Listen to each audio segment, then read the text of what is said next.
Greetings, Japan fans. Today's show, we're going to talk about team.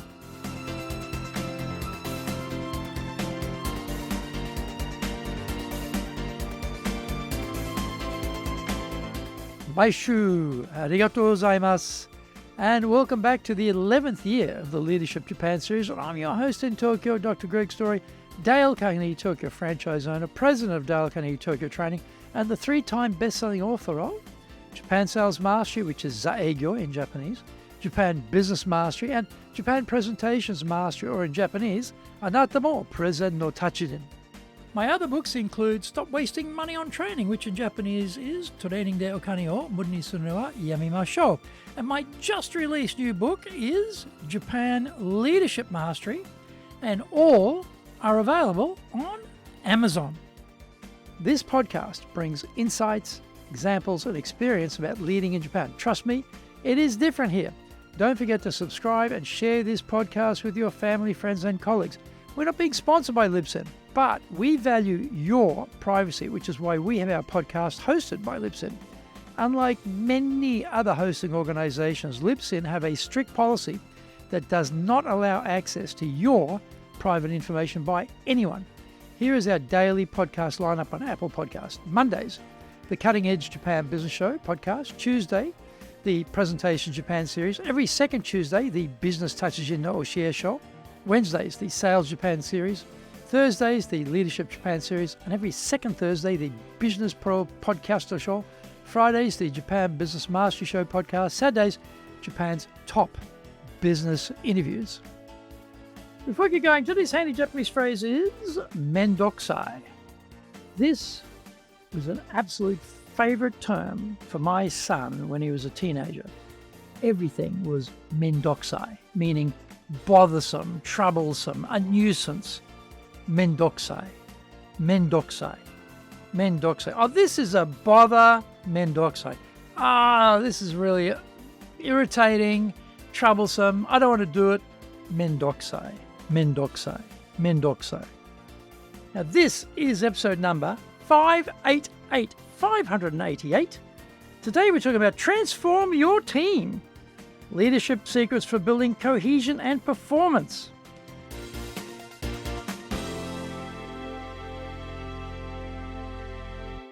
Teams don't build themselves. They are delicate, fragile, and unstable. They need constant care and attention from the leader. Despite the sexiness, a team of stars is not what we want either. They will always lose to a star team, a united front of uncompromising commitment to each other and to winning. Here are some things to think about when building and maintaining the team. Number one, the role of the leader. One of the better metaphors for leaders is the orchestra conductor. They are uniting and harmonizing a group of stars to work together. Each person brings their specialist role, talent, and commitment. The leader is the one to glue the team together. The leader creates the environment where the team can coalesce around the tone, direction, culture, values, vision, and mission. Central to achieving this cooperation is the leader's communication and people skills. The trust won't be created by a bumbling, disorganised, incoherent, selfish, small-minded person claiming the glory for themselves and basing their leadership mantle on their received status power. Number two, strengths, identifying strengths. One of the follies of leadership, and I speak from deep personal experience here, is trying to fix the gaps and weaknesses of the people in the team. We can easily find our time is tied up in resuscitation efforts for people who are struggling or underperforming. We are better to have a mix of people with a variety of skills, talent, abilities, and work across the sum of the whole, rather than trying to put band-aids on their weaknesses. By definition, 80% of the team are producing 20% of the results. We need to get more out of the 20%, producing 80% of the outputs. This is the true alchemy through informed division of labour. Number three, clarity around responsibilities. The worst part of being a leader is thinking people are clear on what they need to do. You've told them, right? Then you find they're not doing what you expected or need. Part of this is the fact that a single communication is never sufficient. We cannot just bark out orders and then wander off. We need to manage the people and their work without micromanaging and pulverizing them into submission. We need to keep abreast of progress. If things are not working, then we need to know about it early and intervene to right the ship. Find out more when we come back from the break. Today's show is brought to you by our public courses, but we also do custom in-house programs. We do them in Japanese and we do them in English, do them in our super safe classroom.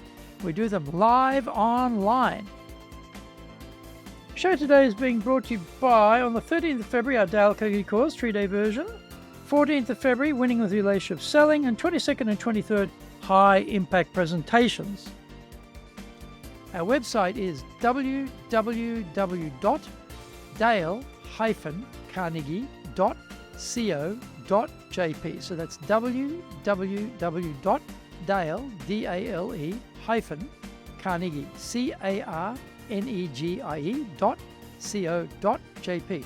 You can email me at greg.story@dalecarnegie.com. So that's greg.story, STORY, at dalecarnegie.com. If you like learning by watching videos, then we have over 2,300 there for you at Tokyo, Japan, Dale Carnegie TV on YouTube. We release 3 shows every week on YouTube. The Cutting Edge Japan Business Show, that's the premier business show in Japan, every Monday, Tokyo time. Fridays, we have the Japan Business Mastery Show, and on Saturdays, we release Japan's top business interviews, where I interview leaders from SMEs right up to the corporate captains of industry on one topic, leading in Japan.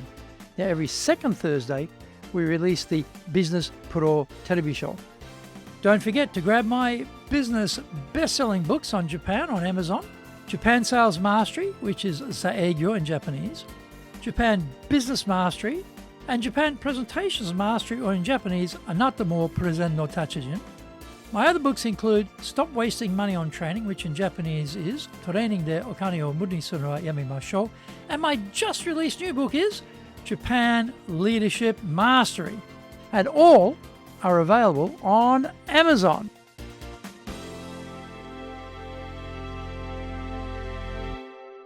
Welcome back. Number 4, encouraging collaboration. Teams are usually small affairs, even in big corporations, because people are divided into sections. In this modern high-tech era, that invariably means people are doing a lot and are super busy.